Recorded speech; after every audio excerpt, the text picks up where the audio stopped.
Hey,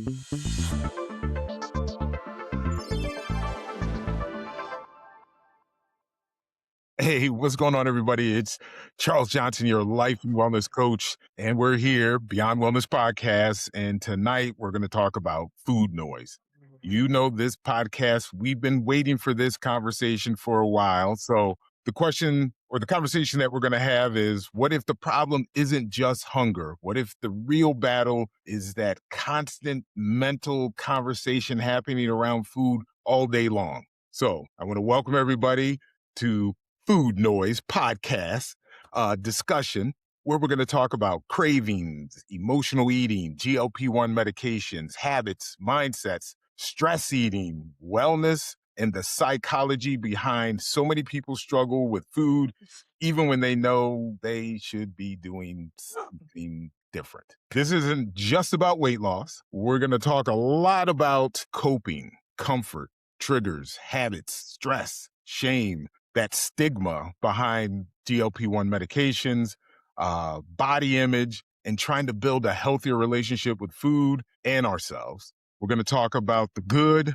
the bad, and probably a little bit of the ugly. No judgment, no pretending to be perfect, just honest conversations with me and my friend. We're going to have some real stories, some laughs, and hopefully some insight that help their own wellness journey. Oh, no. And it's okay. All right. So we're going to jump right into this. And I just want to introduce my good friend, Miss Ashley from upstate New York. Ashley, tell the people a little bit about yourself, how we met, and how we got to this point right now. Sure. Hi, guys. I'm Ashley. I've known Charles for probably about 15 years now. It started way back. He had his gym up near me, and that's where I went. That's where I trained. That was my happy place back then. Went with my family, went with my friends, and I was there all the time. Planning to get married at that point, so that's what I was working towards, is becoming a healthier version of me, or so I thought. Fast forward, Charles moved away. So that gym was no longer an option. That, And yeah. it did, yeah. And from that point, I kind of fell out of it. Like, I'm a teacher full time, I'm a bartender part time. So in my head, I was moving. Like, I was walking, I was on the move. I wasn't sitting around all the time, or so I thought. So in my head, I was doing fine. I didn't need to get back to the gym. I was doing okay. Again, fast forward, and I got to the point where I was seeing photos and looking at myself and saying, what the heck? Like, where are we? What are we doing? Went through a divorce, went through a couple of different hardships in life, and that threw me for a loop as well. Brought me back to New York. I'd moved to Pennsylvania for a little while, brought me back to New York. And I started working at the bar where I currently work now. Met a lot of great friends there, but working at a bar comes with bad habits that probably were not the most healthy or nutritious for myself. Um, and that led to weight gain, a lot of weight gain. Again, we're moving forward, and kind of here we are. 6, 8 months ago, I started having conversations about with my doctor about where I am, where I'm setting health wise, weight wise, what I wanted for myself, how to maintain that once I got there, and what steps we needed to do moving forward. And here we are. All right. There we go. There we go. So I know we titled this food noise, right? So for you, Ashley, what does that mean to you, food noise? Food noise for me is always just the constant thought in the back of my head that if I'm bored, if I'm busy, if I have nothing to do, if it's been 30 minutes, Mhm. I need something in my hand to eat, like to snack on. They have candy at school. Yeah, I want that. They have this there. Yeah, I want that. Like, it's always just in the back of my mind that if I have any type of downtime comes with food. If I'm going out with friends, that time comes with food. If I'm going to hang out with family, that time comes with food. And for me, I couldn't differentiate between just going out and hanging out and having a meal. They always went together, even if I had just eaten. If I'm going somewhere with somebody, that's food. Yeah, and I was going to say for myself, that food noise is that constant chatter, right? Where now, because a lot of people know, but this is one reason why we're talking about it is that I got on a GLP-1 medication too as well, and I didn't realize how much chatter was going on in my head, everything revolving around food. And like you're saying, if it was a celebration, it was about food. If it was being upset about something. It was about food. There was because there's a lot of things that I guess you could say are going on in your head at that time, right? So if you're sad, if you're happy, if you're depressed, if you're going through anything, food seems to fix everything, right? So it's one of those things where food was that dopamine hit where all of a sudden I'm like, ooh, boy, okay, I feel better. That chocolate cake was amazing, right? Or that cheeseburger was sensational, or those wings from Ashley's famous uh, restaurant where she works at are incredible, right? So those were the things I was gravitating towards the sometimes the salty, the savory, even some of the sugary foods because it satisfied that craving because I always tell people this our brains are wired for relief, right? And food gave me that relief where I was like, I feel better. But it didn't resolve whatever the problem or the issue was around food. It just kind of made me feel better overall. That noise was constant, it was loud, it was saying, eat, take another bite, eat more. You're not full. And it just got worse and worse and worse for me, right? Because when I was living in upstate New York, I was always a big guy. So I was like 300 and a little over 300 pounds then. And, I worked out, powerlifting, things like that. And once I left New York, it was just kind of, I don't have my gym. Oh, I miss all my friends. All these different types of things were going through my mind at the time. And, I said, well, I don't need to work out right now. And then I just kept eating and kept eating. So I went from 300 to 340 pounds. All of a sudden, now I'm type 2 diabetic, high blood pressure, high cholesterol. My anxiety was through the roof because I already struggle with anxiety. So it was that constant, in order to find that relief, it was just surrounded with food. I just got to keep going. And it just got out of hand for myself. So that noise, like I said, that noise was constant and it was loud. So I have a question I wanted to ask you since we're on the topic here of good old food noise. When did you first realize your relationship with food was deeper than just being hungry?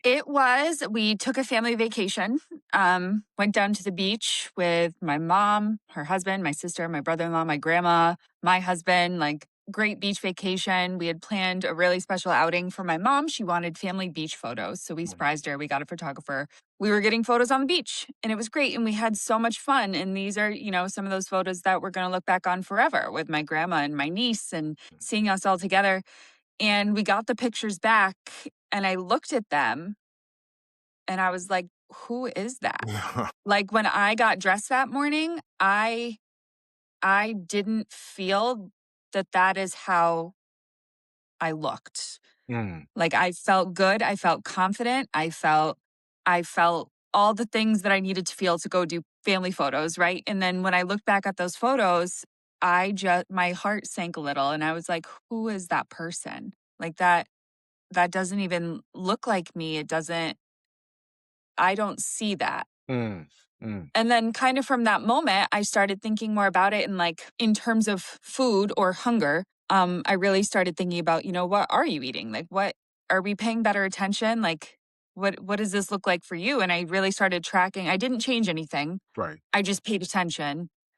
And I was like, dang girl, like that donut for breakfast was so good, but like you're starting to look like a donut. Like I need you to step it up a minute.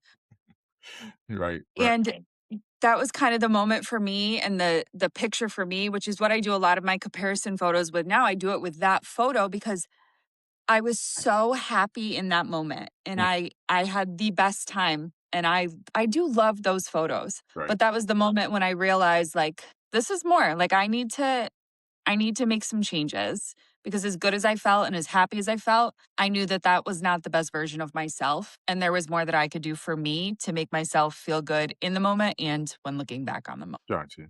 Gotcha.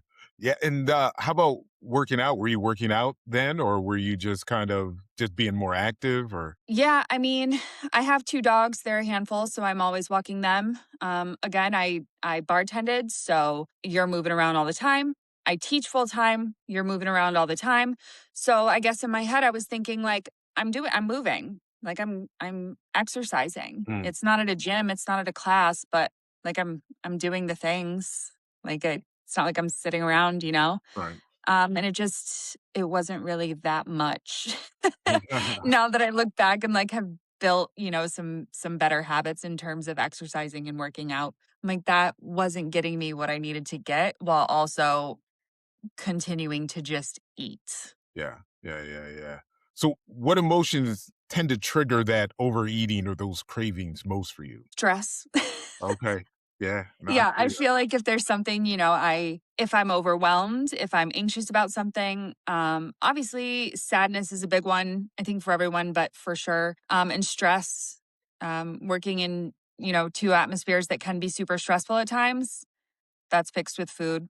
Mm, Like I have a minute to breathe. Give me those nerd clusters. Or you uh, have Oreos? Yeah, yeah, bring that here. Like I could use that. And then when you're stressed out and you had a rough day, you go have a cocktail because that settles you down, and it's not just a little vodka club with limited sugar, limited carbs. It's a Malibu pineapple sunrise that's full of sugar and carbs and because it's pretty and it makes you feel good and one leads to two and two leads to three and when you have, stressful days 3 times a week yeah, yeah, yeah, and that's how you're fulfilling it with food and cocktails because it's fun and enjoyable, right. that builds up.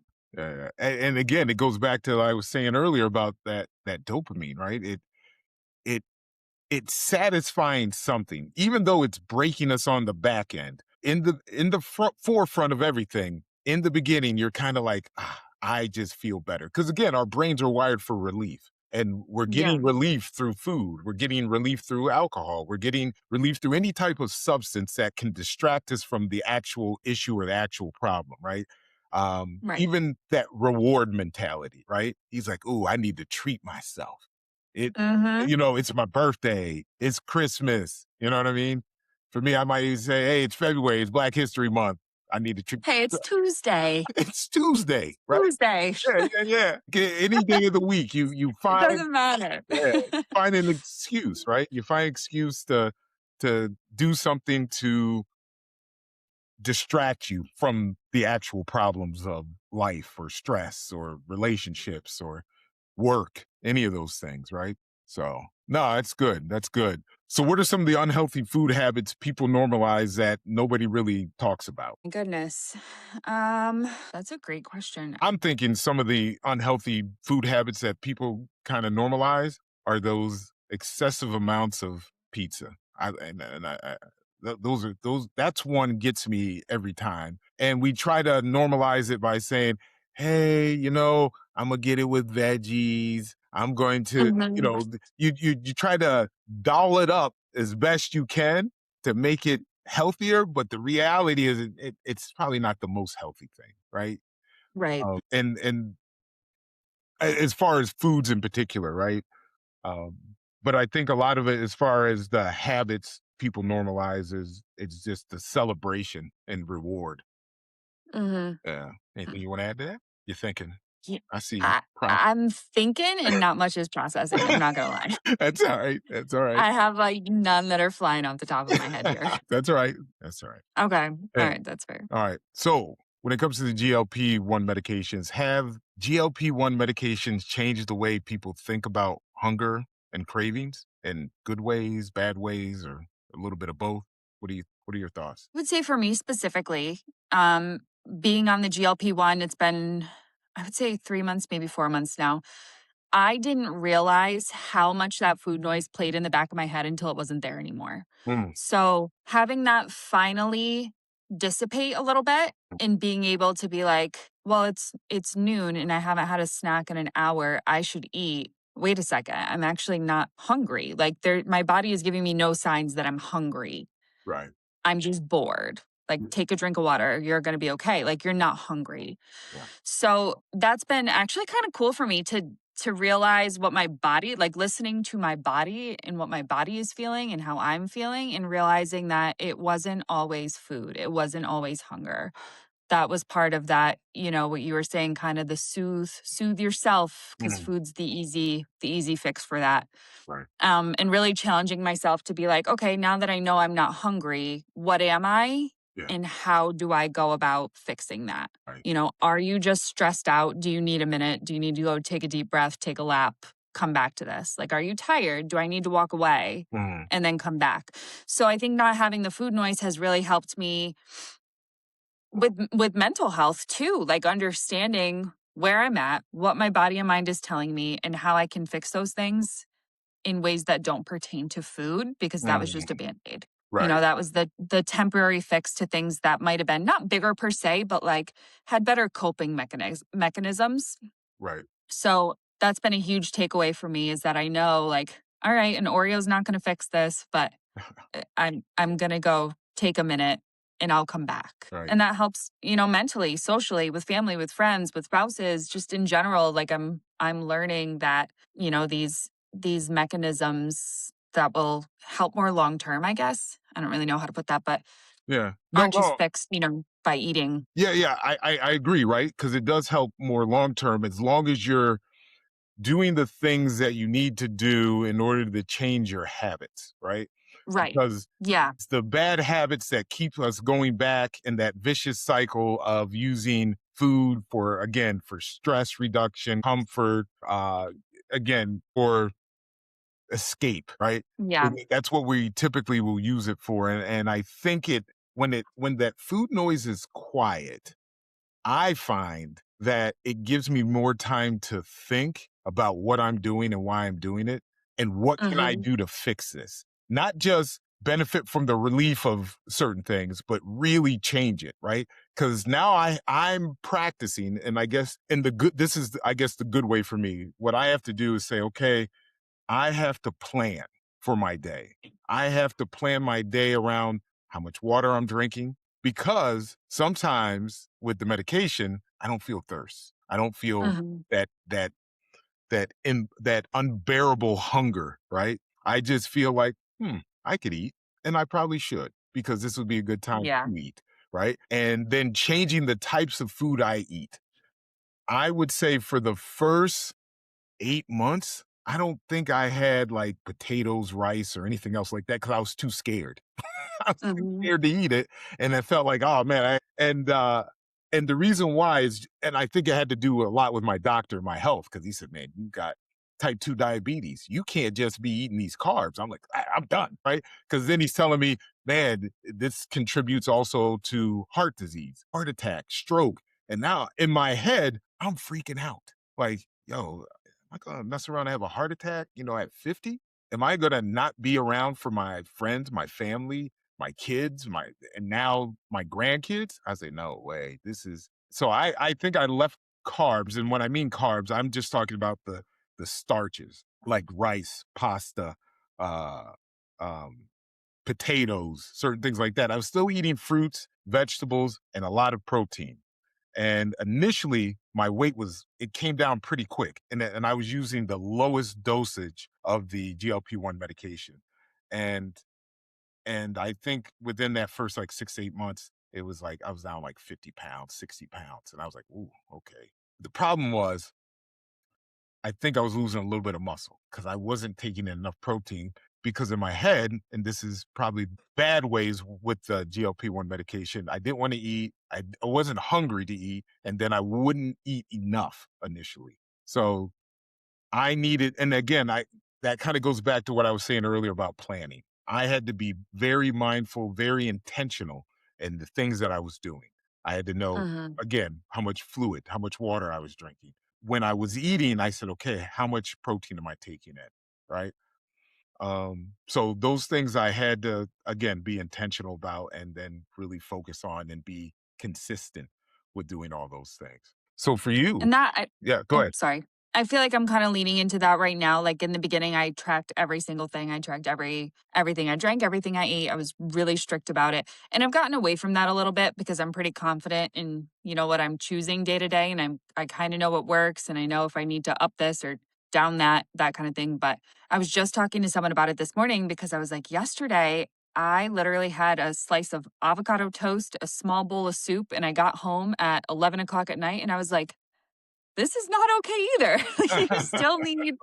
Like, you still need to eat. Yes. Like, you still need to sustain yourself and make sure that you're getting nutrients that you need.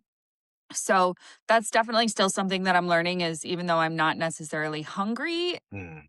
I do still need to make sure that I'm giving my body what it needs. Yeah, because it's easy till next thing you know, it's 4, 5, 6 o'clock for myself because I work during the day. Man, I think I've only eaten once today, which is Yeah. crazy, right? Yeah. And I think initially that's how it was.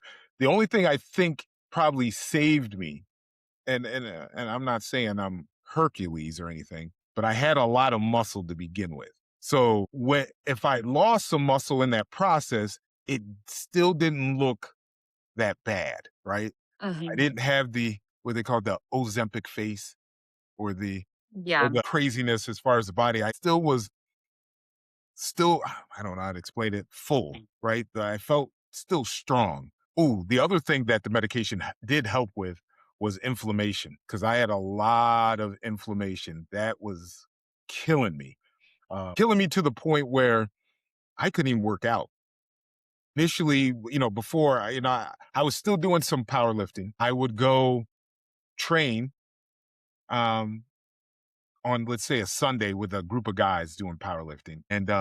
But it took me until almost the middle of the week or the end of the week until I recovered from that one workout because of all the Mhm. inflammation that it was causing me.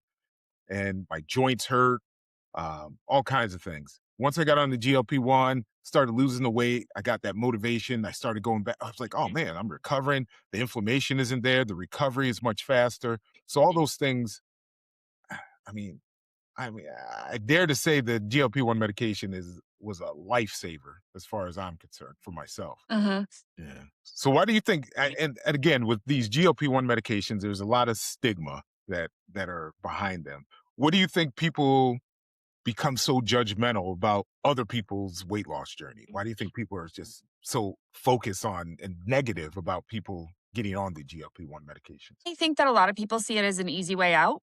Mm, That, you're taking this medication from, I know there was some, and don't quote me on this because I don't know like the background of all this, but right, some was like specifically for diabetics or for other medical conditions. And sure, well, you're taking away from people that need it for what? For weight loss, you can do that yourself. Like get to the gym, stop eating so much, da da da da da da da. Da. yeah, And yeah, that sounds super simple. But at the end of the day, it's not that simple for some people. yeah, And I'd had that conversation with my doctor, when we were talking about the different options. I was like, if I'm going to be on a GLP-1, mm, I want to be on it and implement it in a way that I'm forced to build the habits and maintain them. right, That way I don't necessarily need it. right, So, like, I wanted to prove to myself, you can build a healthy workout plan, you can build a healthy diet plan, you can implement these things on your own, mm, and you're not going to just lose this weight because you have a shot, which is, sure. kind of that thought. Like, you take a shot, you lose the weight. It's not that simple.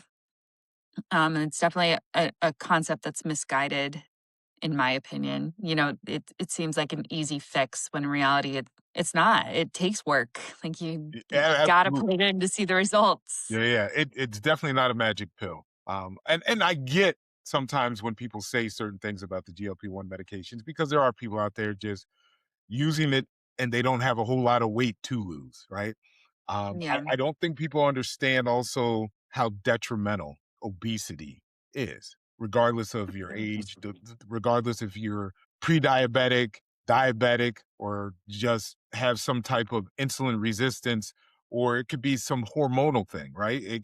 Because they're even talking about GLP-1 medications helping with people who may be going through menopause, premenopause, and just for women and things like that, and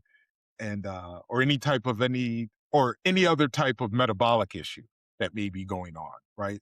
So it helps with again with insulin resistance. It helps with the fact that you don't have that constant flow of sugar in your bloodstream constantly, which makes it extremely difficult to lose weight. Because as long as there's sugar in the bloodstream, the body will utilize that first for energy. So then people can't necessarily lose the weight that they want.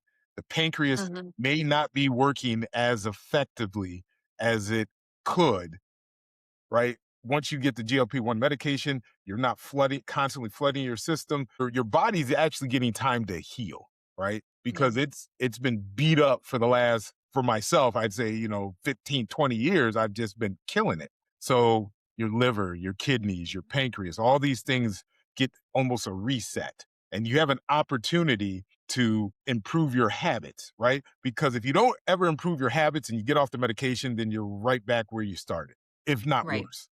I love the fact that you mentioned that, right, about the habits, because if you've got bad habits and the only thing you've done differently is eat less of the wrong stuff, you're going to get to a point where you're going to may have to be on it forever, right? Mhm. So, and you're sacrificing that lean muscle tissue, which is essential, essential. I always tell people strength training is non-negotiable. It Yep. it has to be a part of it. If you're not doing it, you're doing yourself a disservice. Absolutely. Yeah. How much weight loss is how much weight loss have you dropped since you started? I am just at about 60 pounds. Nice. So I started at 240 and I'm down to almost 180, 181. There you go. Nice. So Uh we're getting there. all right. Nice. Yeah, because I started at 340. So I was 100 pounds heavier than you. And right now I'm down to like 248-ish, lean, mean, fight machine, you know, trying to, bring sexy back at 53 years old now. You can do it. Yeah, yeah, yeah. My doctor was like, "Hey, I really like to get you down to like 220." I said, "Bro, that's too light." I mean, because I don't want to be that close to 200 pounds, because I always feel like anything around 200 pounds or less is victim weight for a guy, you know. And I'm not trying to be at that victim weight. Yeah. That's how you get beat up or punked. Is that I gotta look intimidating. Even if I got a bad hip and a bad back, I gotta look intimidating. I don't know if you're succeeding at that, but we'll see. Yeah. Yeah. So I think 240 would be perfect weight for me. If I can Mhm. around 240, if it fluctuates a little bit here or there, I'm okay with that. I just like to continue to lose some inches, right? But just continue to gain also muscle. So if I can Yeah. lose a little body fat, gain a little muscle, stick around 240, maybe 250, perfect. Perfect. Do you have a goal So weight that you're looking at? yeah, that's what I was just gonna say. My goal initially was 180. And I got there and I'm actually really happy with where I'm at. I'm very comfortable. I have bigger hips and a bigger butt, and I know that's not going away, and I don't want it to go away. So I feel like my ideal weight is that 170 to 175. Got Like I feel good here. I feel confident here. I'm building the muscle. I still feel like I have a shape. Like I still have substance, for lack of a better word, activity. You know, Yeah, substance. it's not all gone. We'll Yeah. call it, that's what we'll call it, substance. Yeah. That's what we'll call Substance. it. Yeah. Yo, That's an old word. Substance. substance. Yeah, yeah. The new word for today. Yeah. So when it comes to this one, sometimes I talk to people about, right. So have you ever felt like shame, um, about body image, eating in front of people? Did you ever have like issues around that or with that? I don't think necessarily like with eating, Mm. but more so shopping. What do you mean shopping? Like like if I go out with my girlfriends and I don't know, we're at it doesn't really matter what store, but we're big TJ Maxx Marshalls people. So I feel like if we go there and they're like, "Oh, let's go look at the clothes." I'm like, "That would be cool, but like the section that I'm going to fit in is this big, and the Mm. section that you're going to fit in is the whole store." Right. So Yeah. Not necessarily the eating part, because I feel like at that point, like, before all of this kind of journey started, you were eating, so I was eating. So there was no shame in my game. You were doing it, so I was doing it. Right. It affected us very differently, but we were both doing it, so it didn't matter. So it was more like the shopping stuff, the if you're in a wedding and you're going to look at bridesmaid dresses, or even when I was wedding dress shopping, like, yeah, you can fit in that, and I'm what felt like 607 sizes above you. Like, we're not in the same game there. Mm. And I think that's the part that hit me the most is I couldn't do, or it's not even really experience, couldn't do or be in that same league at that point, because that's not where I was. That's not where my body was, and it's not where I fit in. And I was like, I wish I could. Like, Yeah. if we're going to the beach, like, I would love to put on that cute little swimsuit and have it not look ridiculous. I know, wear what you want, wear what you feel good in, 100%. I didn't feel good in that. Therefore, I didn't do it, even though I wanted to. So as far as like, I guess what you're really saying is more like with the body image, right? It's Yeah, perspective of or perception of maybe what you saw and what you may have been what you may have been afraid other people are seeing. And right. so what trying to think now how do I want to ask this question? It's gone. But it was around body image. It was but it'll come back to me. It's all right. It will. All right, got a few more questions for you. Okay. So what seems harder? Saying no to food or saying no to the environments and habits connected to the food? I think saying no to food, Okay. because as I've kind of grown in this, learning the habits and learning different ways, I don't generally say no to the environment, Okay. because I'm able to control that and feel good about it. Okay. Does that make sense? Yeah, yeah. Like, I can go, if you want to go out for drinks, 100%, yeah, I would love to go. But now I'm having one or two, I'm not having six. And we're doing that once a week, not four times a week. So I feel like I'm able to enjoy the environment more because I feel in control of what I'm doing. Right. And I'm not just trying to go, one for one. But there are some times, family dinners, good example, or big holiday dinners, people make 704 desserts. Mm. And old me would have been like, I'll just take a little bite of all of them. Like, it's a little bite, but I Mm. get to try all of them. But that little And bite now I'm like, accumulate, right?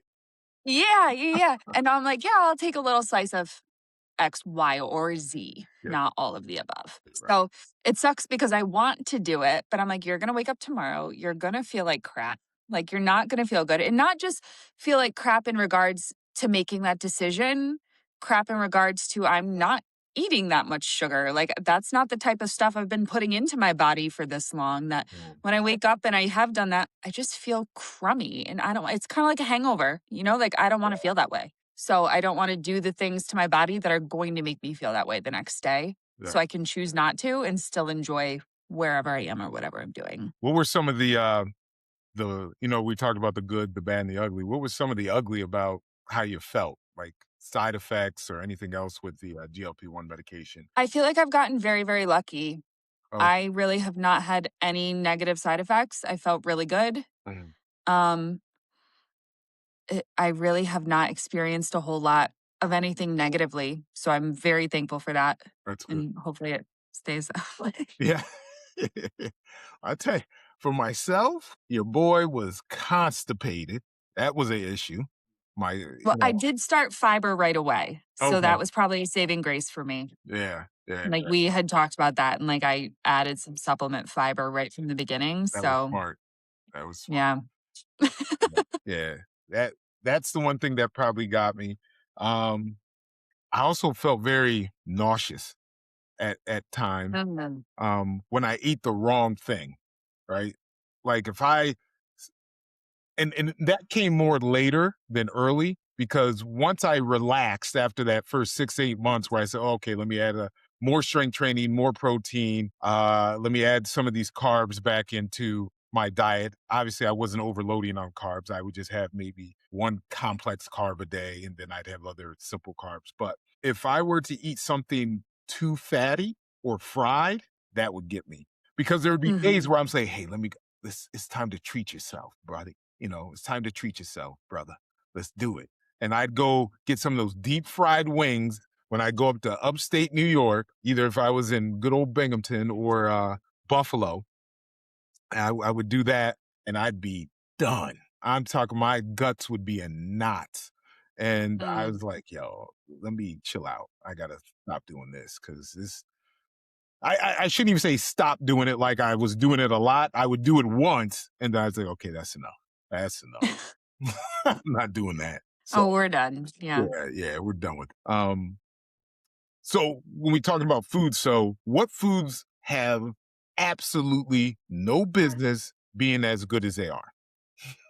What do you find that's like, I still really like this and this is so good, it doesn't even matter what I feed. Oreos. Oreos, okay. I'm a sucker for all things Oreos. It doesn't matter what kind they are. It doesn't matter. Uh, I'm a sucker for Oreos. Yeah. The golden Ice golden cream, Oreos or so good. So good. All of them. all of them. It doesn't matter. Okay. Every Oreo that exists, Yeah. probably. I haven't Double, tried them all, but double, I'm triple willing to at stuffed, least sample. right? The double, Yeah, triple stuffed Oreos, right? Oh, yeah. God. Oreos and ice cream, like, Mm. that's my downfall. So there's probably been a little bit of some uh Big Dipper trips. Not yet, but they are in my near future. I happen to be going out that way tomorrow.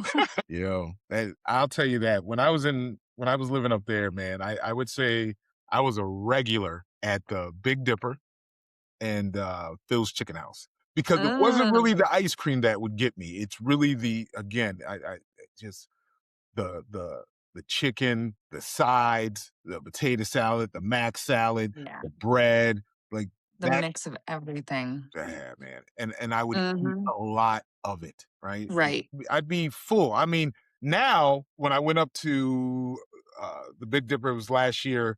I barely could eat all the chicken, and I don't think I think I had like maybe a little bit of beans or a little bit of a salt potatoes. I was like, I'm good. And I don't even think I'd finish Yeah, all of it. the little taste. Right, It's like a girl dinner, but not, you yeah. know? Girl, tell me about the girl. What's a girl dinner? What are you saying? The girl dinner is just like a little bite Yeah, of all the really good things. right. You don't need the full platter of everything. Uh-huh. So, like, if I know that I want a little bit of this and a little bit of that, I'll take a little bit of this and I won't take a full piece of this and a full piece of that and a full side of this. I'll just take the little bite because I also don't want to deprive myself either because I know how I am. And if I tell myself, you can't have that, that's not good for you, that's not going to get you where you want to go, I'm going to talk back to myself and be like, the heck, you can't get after it. And then I'll just indulge even more than I would if I had just said, take the bite. Yeah. Like when it comes to Oreos, they have the little like snack size two Yeah, packs. they do. Yeah. I can open a snack size two-pack Oreo. Mm. I'm eating two Oreos. Okay, is that my best choice? Probably not, but it's not a whole package of Oreos. That's right. You're So, not eating the whole sleeve of Oreos, right on? right. Yeah. So if I'm not letting myself have it, I'm just going to want it more. Right. Right. So I let myself have it, and Right. that's fine, and that's okay, and I've learned to be okay with it. It's not gonna set me back. Right. Like, I'm not gonna and that's the same with the gym and working out, is I've developed a really good relationship with the gym lately, and I've joined a gym I really enjoy, and it has classes I really enjoy, and I've been going Monday through Friday, even if it's just for a quick workout, I'm in there, I'm doing something. Right. There was a couple weeks ago that I couldn't get it. I was just swamped. I was so busy. I only got there, I think, once that week. And I was texting some of my close girlfriends and I was like, I haven't been to the gym at all this week. I feel like crap. Like I'm just gonna gain everything back. And they had to be like, whoa, Mm. back that thing up a minute. Like, this is okay. Like you're gonna be all right. Like it's not gonna ruin all of your progress. Like it's a week, you were busy, you had stuff going on, and that's okay. Right. And it is, it's fine. Like you're gonna have those weeks, you're gonna be on, and then there's some weeks where it's just not feasible to get in everything you want to get in, and that's okay. And that's something I'm learning now is that I don't have to be on all the time Right. because that's just as stressful as being off all Mm. the time. Right. Right. So outside of Oreos, because the Oreos seem to be that's that snack that you can't be trusted around or unsupervised, right? Oreos, Mhm. you would say. Yeah. So what Yeah. food whispers your name at like 10 p.m. outside of Oreos? Pasta, any type of pasta, Ooh, pasta. pizza. Yeah, yeah, yeah. I'm with you. Yeah. Yeah. Pasta like that, more so like bar food. Okay. Like, the chicken tenders that you get from a diner Yes. that are like they're not good, but they're thin and just juicy and Yeah. delicious. Yeah. Yeah. Yeah. What's The what's best the 11 what's the p.m. sauce of choice? Dipping sauce. Maybe a little barbecue or honey mustard. Honey mustard. A little curly fry at 11 p.m. Like, those things will get you. Yeah. Yeah. Yeah. Yeah. You ain't lying. You ain't lying.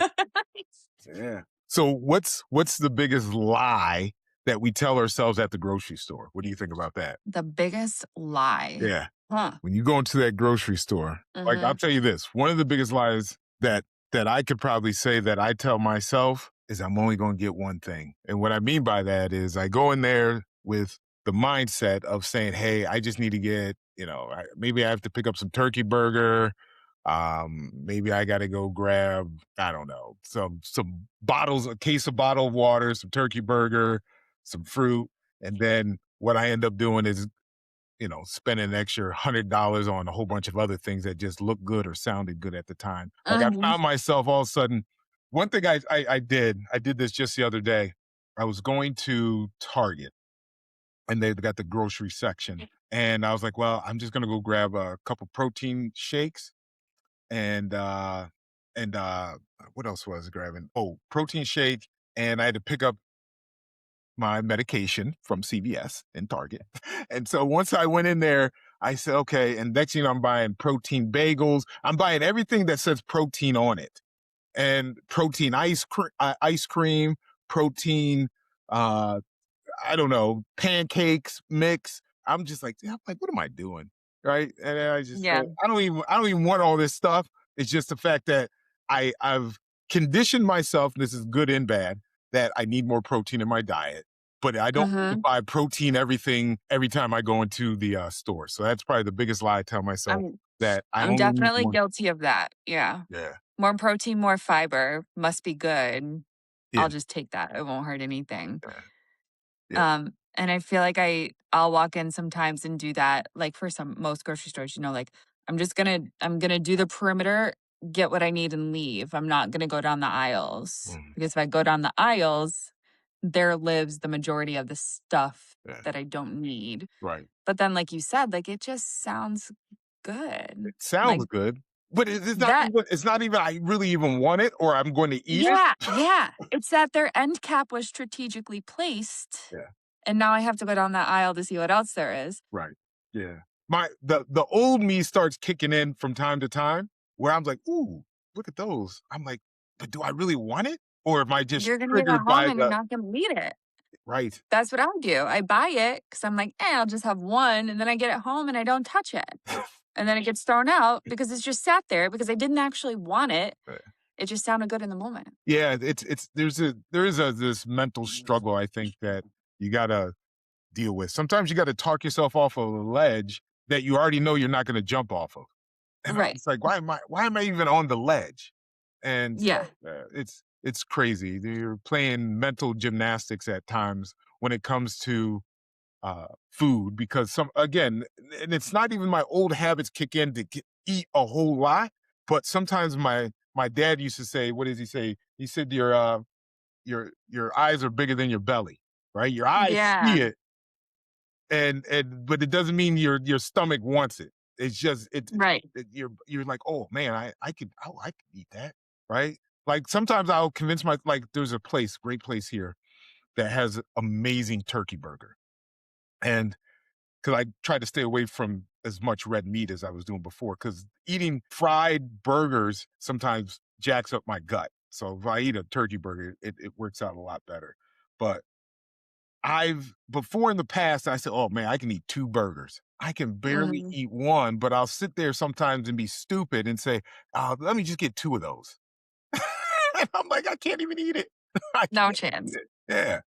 No chance. So, No. it's crazy. It's Well, crazy. Let's see. Do you think women experience more pressure around body image and weight than men? And then, how early does that pressure you think starts? I feel like at one point I would have said yes, Mm, that I do think women experience more. However, I in the last this is my 6th year teaching juniors and seniors in high school. mm, Before I was doing like elementary age, middle school age kids.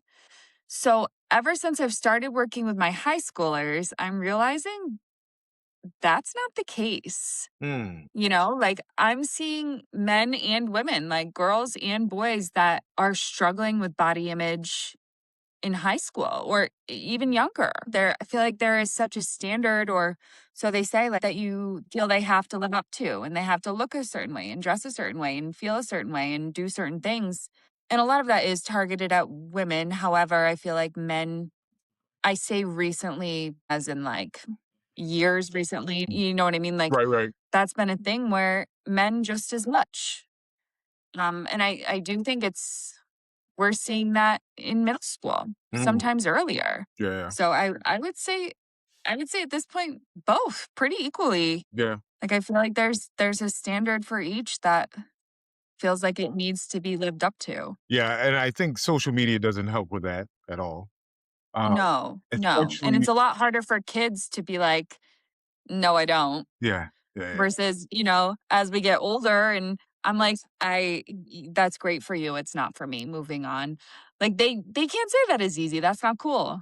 Yeah, They're yeah. affected in so many more ways, or so they feel at that age. Whereas that definitely gets easier as you get older, but it's Mhm. still not always easy. Yeah, because I don't think they can filter out the good, the bad, and the ugly. It they take it Hmm. all in and weigh it the same, right? Even Yeah. though it's not the same, and I think their peers have a big influence on them. Again, social media, the things that you see on their TV, movies, all those different types of things that are definitely targeted more towards young people. So they're a little bit more hyper focused on body, right? What my body looks like. Like for a lot of guys, Right. I have to have a six pack, I have to have muscles, just to even get, let's say, attention from that pretty girl or whoever, right? Hmm. Um, and I think women have the same struggle, right? But I think the look may be different, right? Of what a woman should look like versus what this man should look like. And your value gets wrapped up into your physical appearance, which is Hmm. unfortunate because you wish it wasn't true, but the reality it is true, right? Because the better you look, the more attention, maybe the better job, the interview, just all these things help contribute to great outcomes for a lot of people. I would, and even again, me being 53 and now I'm down to 200 and, you know, 45, 250 pounds, I find that people actually approach me more. It's like, man, your arms are huge. And I'm like, oh, I've had walking the Old Navy, walking through the parking lot, I'm getting catcalled. I'm like, what in the world is happening? I cannot wear a tank top out here in these streets. I said, lady, I am somebody's grandpa. Don't be looking at me like that. Yeah. It is so true though. And I think that you and I talked about this briefly before, that being partially in the industry of service, working at a bar, working in a restaurant, Yeah. there's been so many people that, sense this weight loss.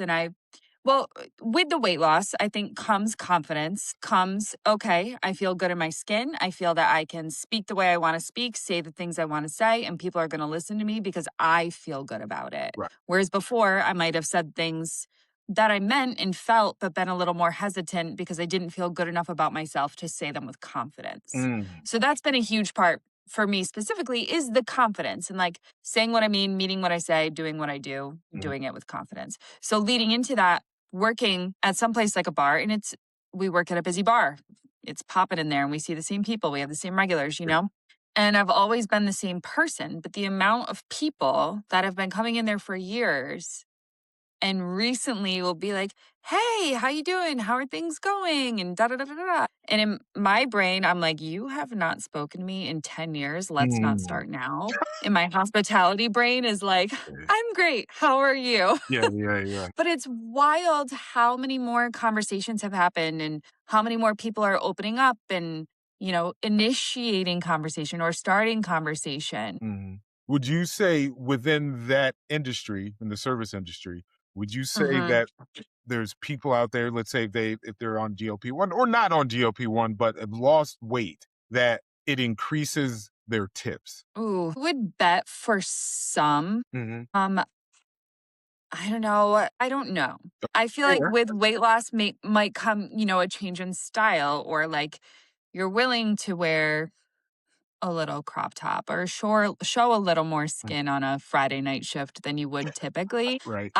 I am your hoodie and leggings kind of girl. Like I'm that's not me. Right, right. So I feel like I can't super speak to that. Even this morning I'm getting ready for work and I have on these camo pants and I put on like a crop long sleeve shirt. Sure. And like if I lifted my arm up, tiny little sliver of my stomach showed. And I was like, no, no, no, not today. You are 38. Put on a longer shirt. Like, that's not me. But I could see, Yes. again, with that confidence and that style and that, feeling good about yourself Mm, and wearing what makes you feel good and all power to it. Like, wear what makes sure. you feel good. It doesn't matter what it is. I could definitely see that being hand in hand for sure. Yeah, yeah. Because Yeah. sometimes I even think, even without the change, let's say in attire, it's just the fact that somebody went from 300 pounds to 150 pounds. And Mm, then all of a sudden, whatever they were wearing at 300, they could still wear at 150, just obviously fits that 150-pound body. Someone may yeah. say, oh, hey, look at her. Or, hey, look at him. Wow, like, great. Oh, let me talk to them. Let me slide them a little extra something in their tip. Not Yeah. that you did anything or exposed anything. It's just the fact that you physically look different and Yeah. or just better, just better. I mean, and I hate to say better because you would hate to shame anybody, obviously, that's heavier, to be like, wow, you look horrible. I mean, but the fact of the matter is you want to look as healthy as you can, right? And I feel like that comes down to confidence again. Sure. Like I have better conversations with people now than I did before simply because I feel good about myself. Mhm. And that wasn't the case before. Like I was battling that battle and now that's not such a battle anymore. Like I feel good about who I am as a person and that reflects daily. Yeah. So what advice would you give somebody who's constantly starting over every Monday? Say a step is a step. Mm, I feel like this is a nursery rhyme, but or a Dr. Seuss thing, but I don't know what it is. right. But like a step is a step. So it might be a small step. You might take that step 27 times, Mm, but I would encourage them to keep taking the step.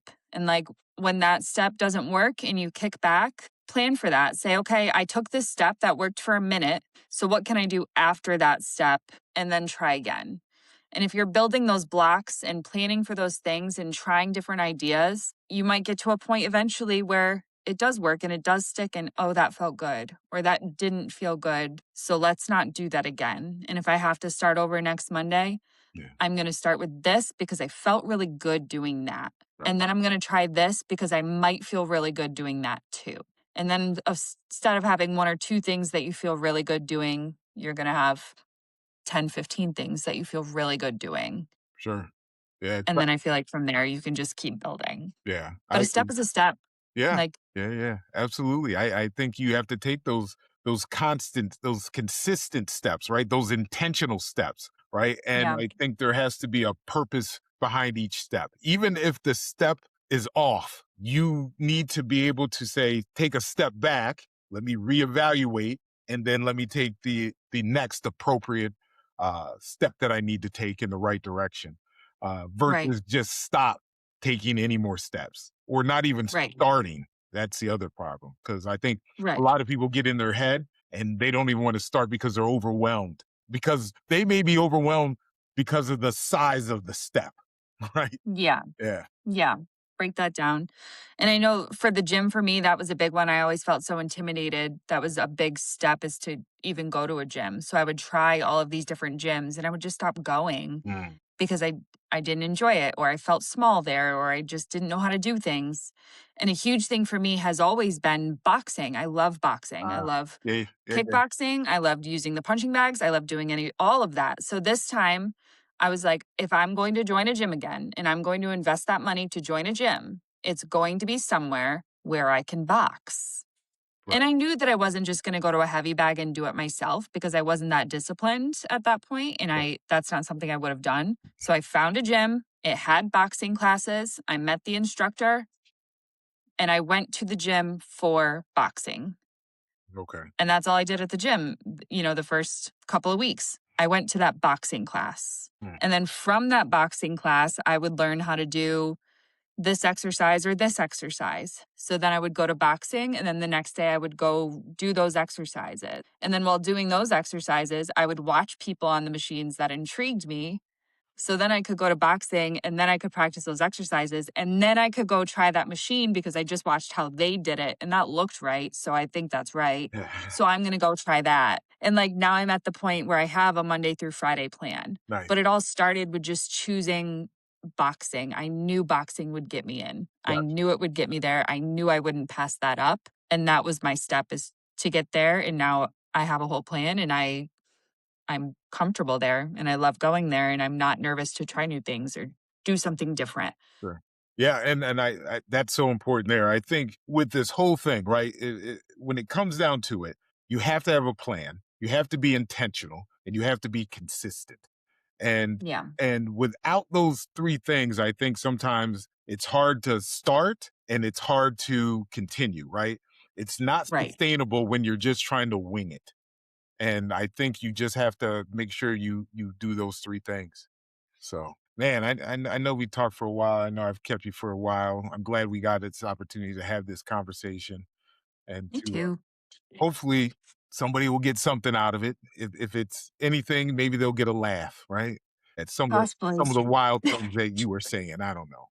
But I'm gonna leave you with this last question here. What's one thing you tell anyone who feels defeated or discouraged or ashamed about their health journey right now? Would say these things don't come quickly and Yes. it's something that if you really want change, if you really want to do this for yourself, then the first thing you have to do is believe in yourself. Because if I say I want to do it and I don't believe I can do it, I'm never going to be able to do it. Right. So, learning to trust yourself, believe in yourself, and mindset is huge. Like, I can do this. I will do this. I'm not going to stop doing this because it's hard. I'm going to have hard days, and I have to be okay with that. And there were so many times that I would come home and just be like, I am done. I am not doing that again. Like, this is not working. Forget this. Leave it. I'm done. But then just remembering, like, no, I want this. I know the outcome is going to be better and I'm going to feel so good about where I'm at. I just have to keep going. It's kind of a cliche thing to say, but at the same time, like, you just have to believe in yourself and just keep going. Like, just keep trying Yeah. and be willing to be flexible and adapt and change what doesn't work. Yeah. And I'll piggyback off of that before we end is that I think sometimes you may need a friend. Phone a friend. Yeah. Get that Yeah, support. Because you can't for sure. because sometimes it's just yourself. You get in your own way sometimes. You get yourself overwhelmed. And sometimes you need to talk to somebody and say, hey, you know what? I really need your help. I need your support. Hey, meet me at the gym. He said, hey, or even if it's over the overeating or even making the decision to do the GLP-1 medication, right? Mhm. Because that in itself is a internal battle that a lot of people have and of should I, shouldn't I? People are going to say they're going to talk about it. You got to surround yourself with the right people that's going to Yep. encourage you, give you the right information, and then support your decision, and then just kind of help push you along. Yeah. And I feel like if you need like a material thing, the biggest thing for me to actually see improvement is I got a belt, but not a belt with only like 8 notches in it. You need a belt where the notches go all the way down the belt. Mm, because then I would find myself every so often putting on this belt and being like, okay, I pulled it through the second notch. Oh, wait, now I'm at the fourth. Oh, wait, now I'm at the eight. And that was such a cool visual for me when I felt like I wasn't going anywhere. mm. So, but that was for me, like, that wasn't for other people. That was for me. Right. Is just be able to visualize it in a way where I'm like, okay, we're getting somewhere. Even if it doesn't feel like it, I'm getting somewhere. For sure. For sure. Well, Ashley, thank you so much for doing this. And I'm glad, again, that we got this opportunity to talk. And I love catching up with you. I love hearing what's going on with you, your life, and everything else. Hopefully, we can catch up more again. I'll Always. send you a couple of cat calls once in a while. That's it. Hey, you know what? It keeps me young, girl. Keeps me young. So, all right, I just want to thank everybody for checking out our podcast for this evening on food noise. Just remember, this isn't just about losing weight, it's about healing, it's about growing, it's about building a life you don't need a vacation from. And there we have it. Again, thank you again. Thank you, Ashley. And we're just handing out life lessons.